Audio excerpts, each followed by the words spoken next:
கிறிஸ்துவுக்குள் பிரியமான சகோதர சகோதரிகளே, நம்முடைய வாழ்க்கையிலே நாம் பல்வேறு சூழ்நிலைகளுக்குள்ளாக கடந்து போகிறோம். பல நேரங்களிலே நாம் பலரால் மறக்கப்பட்டிருக்கின்றோம். ஆதியாகமம் 40ஆம் அதிகாரம் 23ஆம் வசனத்தை வாசித்த பொழுது அதில் எப்படியாக இருக்கிறது? ஆனாலும் பான பாத்திரக்காரரின் தலைவன் யோசேப்பை நினையாமல் அவனை மறந்து விட்டான். யோசேப்பினுடைய வாழ்க்கையிலே கடந்து வந்த பலர் அவனை மறந்து விட்டாலும் தேவனாகிய கர்த்தர் யோசேப்பை மறக்காது அவனை ஏற்ற வேளையிலே உயர்த்தினார். இந்த வரிகளை வாசித்த பொழுது என் இருதயத்தில் ஏவப்பட்ட சிறிய கவிதையை உங்களுக்காக படைக்கிறேன், கேட்டு மகிழுங்கள். தேவனுடைய நாமம் மகிமைப்படட்டும். மாறாதவர் இயேசு.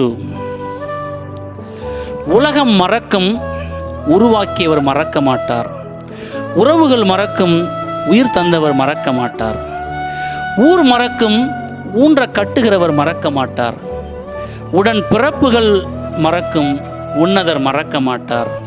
நட்புகள் மறக்கும், உன்னை நாட்டினவர் மறக்க மாட்டார்.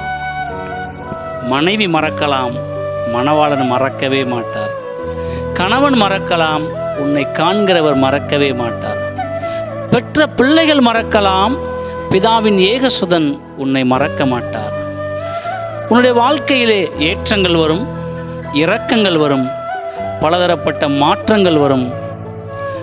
ஆனால் என்றும் மாறாதவர், எதையும் மறவாதவர் உன்னை மறக்கவே மாட்டார்.